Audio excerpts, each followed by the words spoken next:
Science की test जो है टेस्ट नंबर 11, ठीक है। 10 टेस्ट हम लोग लगा चुके हैं, 10 टेस्ट में टोटल 300 प्रश्न हो चुके हैं। ये टेस्ट नंबर 11 है आपके लिए, जिसमें लोग 30 प्रश्नों को देखेंगे। तो पहला प्रश्न इस वीडियो का, निम्नलिखित में से कौन से विद्युत चुंबकीय विकिरण टेलीविजन के दूरस्थ नियंत्रण के लिए प्रयोग में लाया जाता है? परावैंगनी और रक्त, सूक्ष्म तरंगे या उपयुक्त में से कोई नहीं? इंपॉर्टेंट प्रश्न है, यूपीपीसीएस में कई बार पूछा हुआ प्रश्न है। दूरस्थ नियंत्रण के लिए कौन सा जो है विकिरण प्रयोग में लाया जाता है? सही ऑप्शन हो जाएगा बी, और रक्त तरंगे जो है उपयोग में लाई जाती हैं। एक टीवी सेट को चलाने के लिए निम्नलिखित में से किसे एक टीवी रिमोट नियंत्रण इकाई द्वारा प्रयोग किया जाता है? ध्वनि, प्रकाश, सूक्ष्म या रेडियो तरंगे? तो डी ऑप्शन, रेडियो तरंगे। मनुष्यों के लिए शोर की सह सीमा करीब होती है? मनुष्यों के लिए शोर की सह सीमा कितनी होती है, जो मनुष्य जो है अपने कानों से सहन कर सकता है? तो ए ऑप्शन, 85 डेसिबल तक, ठीक। किस स्तर या डेसिबल से अधिक की ध्वनि हानिकारक ध्वनि होती है? हानिकारक ध्वनि प्रदूषक होती है। किस स्तर से अधिक की ध्वनि हानिकारक ध्वनि प्रदूषक कहलाती है? तो सी ऑप्शन, 80, ठीक। 85 आपको यहाँ पर ऊपर बताया गया है, सुन सकता है, उस 80 तक जो है प्रदूषक ध्वनि नहीं होती है। जब दो लोग आपस में बातचीत करते हैं तब कितने डेसिबल ध्वनि उत्पन्न होती है? जब दो लोग आपस में बातचीत करते हैं तो कितने डेसिबल ध्वनि उत्पन्न होती है? यूपीपीसीएस में पूछा हुआ प्रश्न था एक, कि पत्तों की जो सरसराहट होती है उससे कितनी जो है डेसिबल की ध्वनि निकलती है? तो यहाँ पे दो लोग का हो जाएगा ए ऑप्शन, सी 30 हो जाएगा। और जो पत्ती वाला होता है उसमें 10 और 10 और 20 इन दोनों में कन्फ्यूजन था। कई जगहों पे 10, कई जगह पे लोग 20 बोल रहे थे, ठीक है। पत्तियों वाला, पत्तियों की सरसराहट की ध्वनि, और यहाँ पे हो जाएगा 30 डेसिबल। 100 डेसिबल की आवाज़ की प्रबलता का सामान्य संगत होगा? 100 डेसिबल की आवाज़ का प्रबलता का समान जो है संगत, तो डी ऑप्शन, यंत्र कारखाने के शोर से। ये प्रश्न आपका हो चुका है, सी ऑप्शन। सामान्यतः स्त्रियों की आवाज़ का तारतम्य, सामान्यतः स्त्रियों की आवाज़ का तारतम्य। 4 ऑप्शन आपके सामने, तो बी ऑप्शन यहाँ पे सही हो जाएगा, पुरुषों की तुलना में अधिक होता है। 309, सितार और बांसुरी पर एक ही स्वर बजाया जाए तो उनमें उत्पन्न ध्वनि का भेद निम्नलिखित में से अंतर का कारण किया जा सकता है?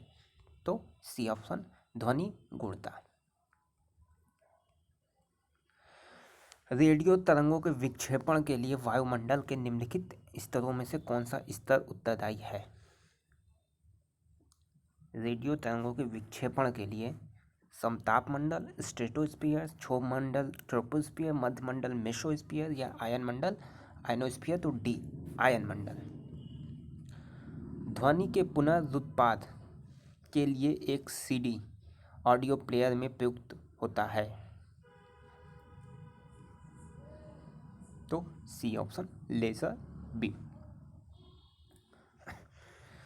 मनुष्यों के लिए मानक ध्वनि स्तर है 60 डीबी, 90 डीबी, 120 डीबी या 100 डीबी यानी डेसिबल।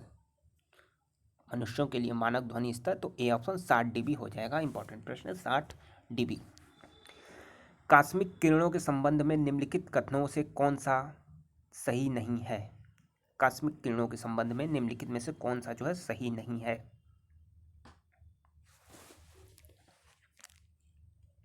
तो यहाँ पे हो जाएगा बी ऑप्शन, वे विद्युत चुंबकीय तरंगे होती हैं। पराश्रव्य तरंगे उत्पन्न करने के लिए किसे प्रयुक्त किया जाता है?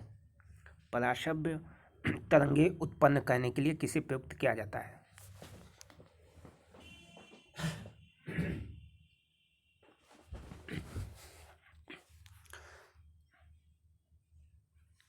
इसमें से कोई ऑप्शन यहाँ पे आपका नहीं होगा। पराशब्द वे ध्वनियाँ हैं जिनकी आवृत्ति होती है।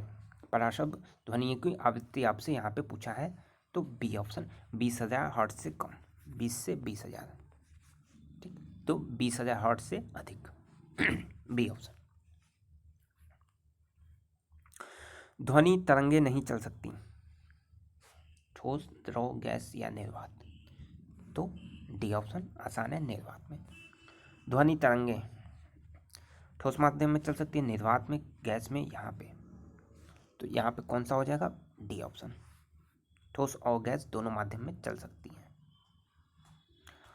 ध्वनि का वेग महत्तम होता है, महत्तम यानी मैक्सिमम, मिनिमम, तो ए ऑप्शन, धातु में, ठीक। मैक्सिमम, मैक्सिमम कहाँ होता है, ध्वनि धातु में। ध्वनि का वेग अधिकतम, तो आपको पता है डी ऑप्शन, धातु में। 320 नंबर प्रश्न।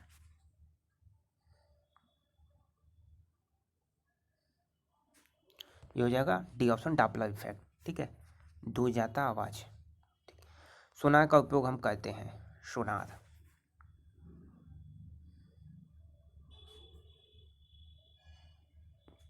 तो सी ऑप्शन, पराश्रव्य तरंगों में, सोनार का उपयोग पराश्रव्य तरंगों में।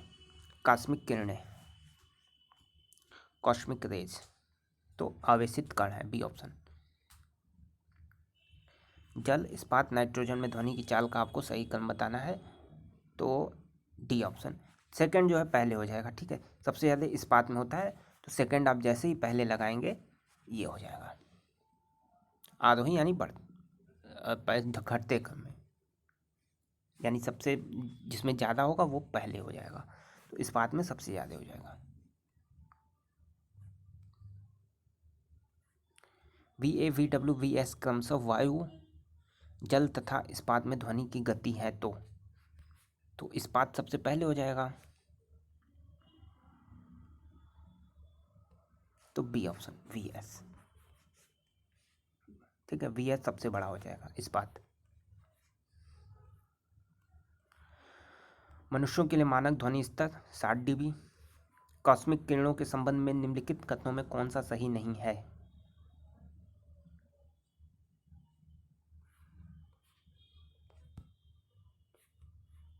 ये तो हो गया, ये 325, यहाँ पे हो जाएगा ए 17 मीटर।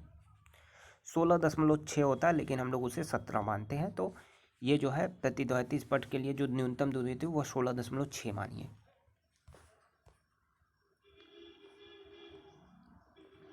डी ऑप्शन 16.5, ये भी वही एग्जाम्पल है, प्रति कम से कम कितनी दूरी, तो 16.5 मीटर होनी चाहिए, या 6 होता है वो।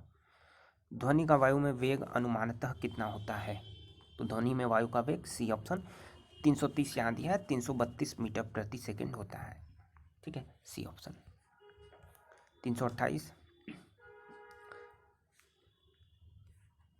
D option. 329, ध्वनि निम्न प्रकार से चलती है, ध्वनि निम्न प्रकार से चलती है, ए ऑप्शन। 330 और लास्ट प्रश्न इस वीडियो का, किसमें ध्वनि की चाल सबसे अधिक होती है, तो सी ऑप्शन, जल में,